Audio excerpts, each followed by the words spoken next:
Hi everybody, welcome to Tuesday, I believe. Who knows anymore? I don't know about you, but it takes me about half an hour to figure out what day of the week it is at the moment. So I am doing a little video of questions and answers. So thank you so much to all of my current brides and future brides and past brides, and my friends and family have also got involved as well. So we thought it would be nice just to do a little video to keep in touch with all of you, to give you a little bit of information, and also just to open up a little bit about me.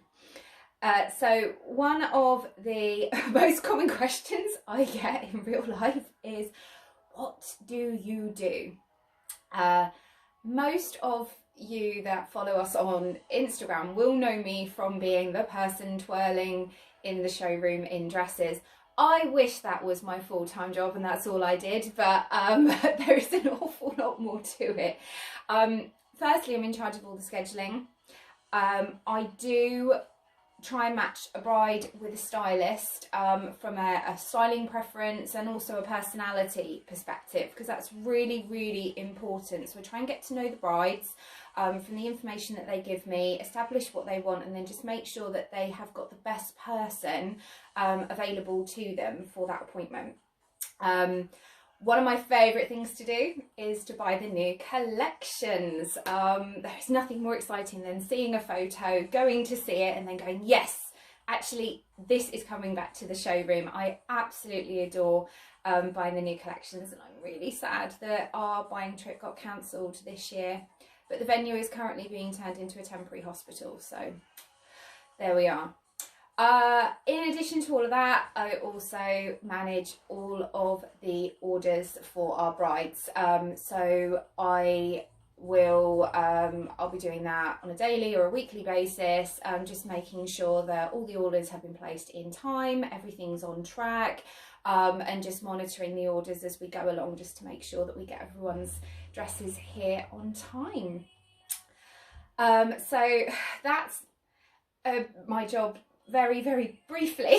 There's an awful lot more to it. I'm also a psychiatrist, and also do pop up in the appointments sometimes just to help, or just to give a little friendly piece of advice, because that is needed sometimes in our environment.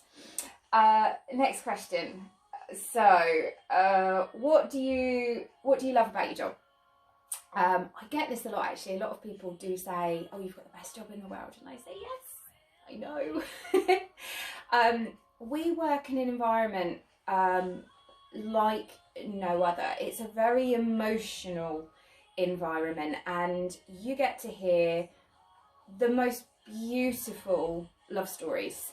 That's one element of the job that I absolutely adore. I love hearing about the engagements, and I love hearing about plans for the wedding and the hen nights and all of that. It's just such a lovely environment, and one of my most favourite things is when you get these lovely moments between family members or friends. You know, bride comes out, they found their dress, everyone cries, there's hugs all around, and it's really hard.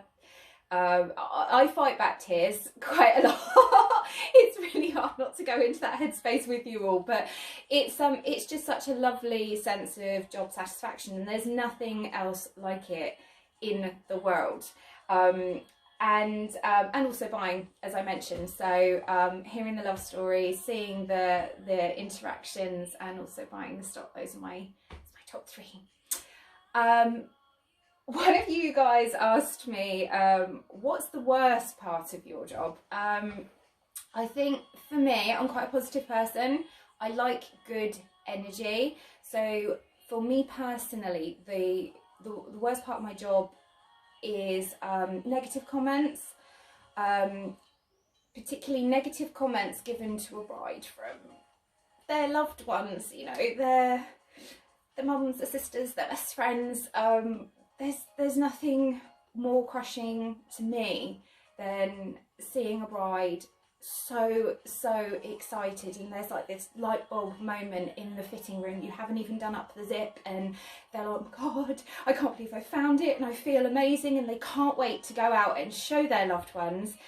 And then somebody just says, really? Or are you sure? Or I preferred the other one.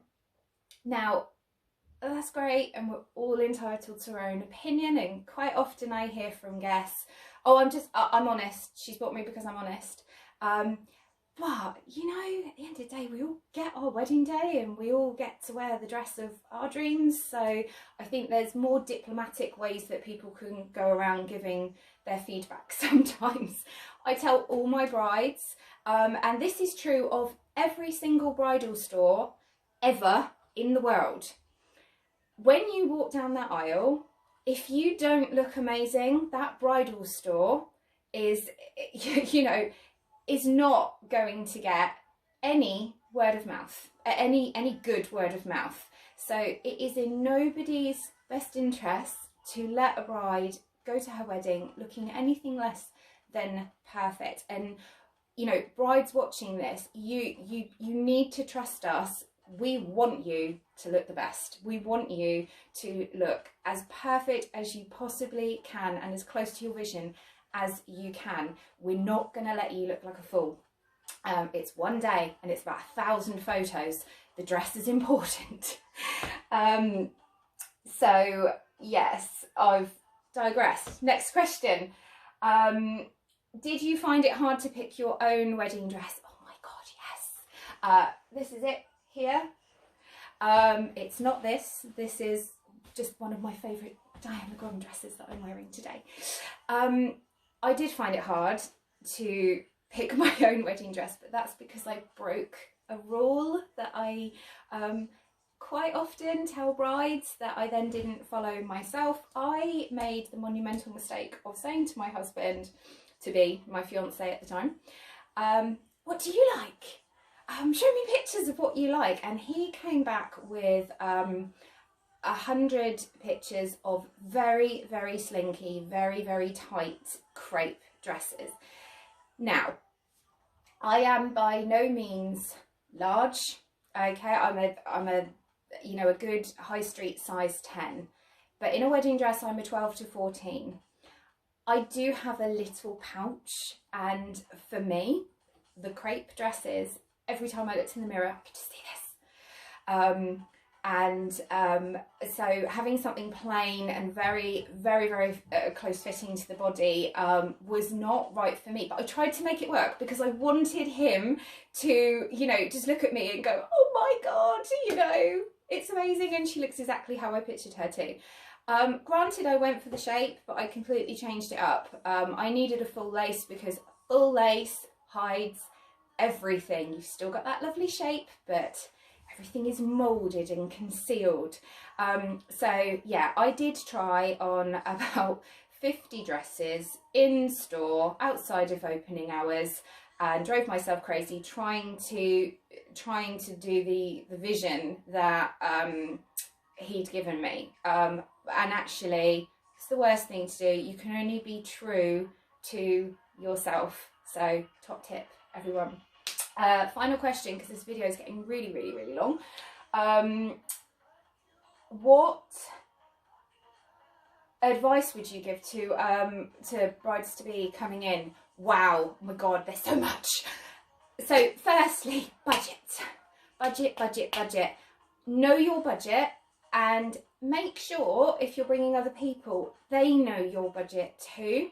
Sometimes the budget is a little bit of a secret, and that's fine, but it's so important to share your budget with your friends and family, because if you're saying to me, Gemma, I cannot spend any more than £1,000, and that includes the alterations, and you know, your sister or your mum is picking up a dress that's £2,000, I need to be able to just sort of say no. If they already have that information, it just avoids those kinds of situations. I don't have a mum saying, make her try this on, and you know, and then a bride going, well, I'm not going to try that on. It just makes for uncomfortable moments. So have a budget and make sure everyone's aware of your budget. in terms of other advice, I would say, and spinning off of that, the less people you bring on your appointment, the better. And I cannot stress this enough. It might sound amazing having 8 people with you to choose your dress, but think about those 8 people. Do they dress in a very similar way to yourself? Because if they don't, and if they would struggle to pick an outfit for you, they're probably going to struggle to pick one of the most important dresses that you will ever wear in your life. So what happens is, you know, at the end of the day, it's your appointment. We want to help you.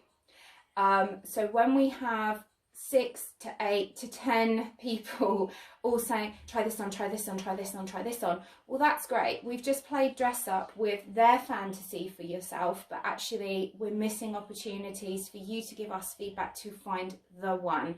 So just think really, really carefully. And also, 8 opinions all at once.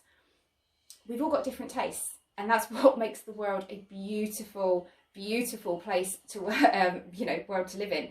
So I would say keep the guest list small if you can, because you can always bring people back to show them the dress.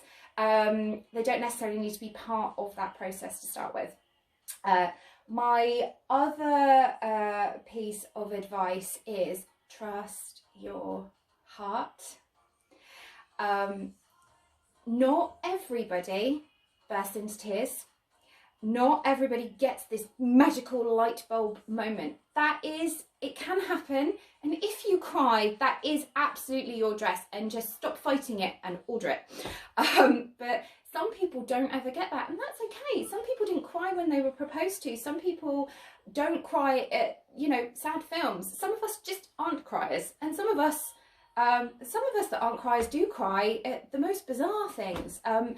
Don't be blinded. Don't give yourself that pressure of having to burst into tears, or having, you know, mum burst into tears, because sometimes an awful lot of pressure is placed on the guests as well.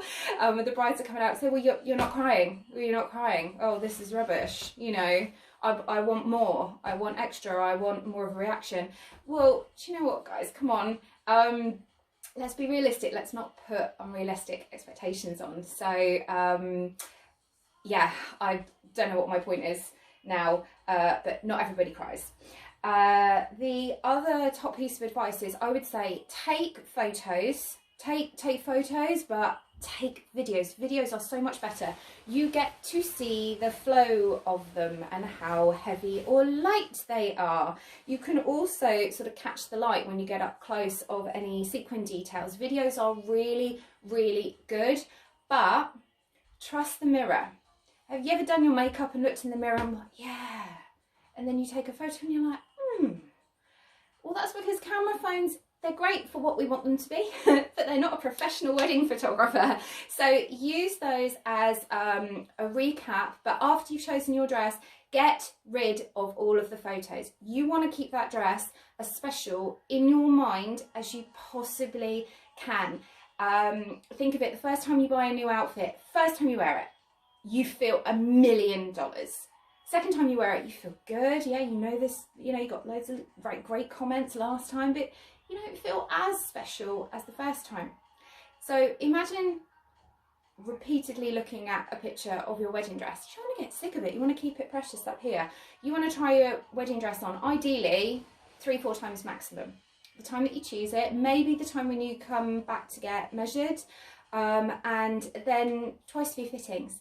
That's it. Every time should get better as well. It is really good to do your hair and your makeup, but you kind of want it to build every time you try.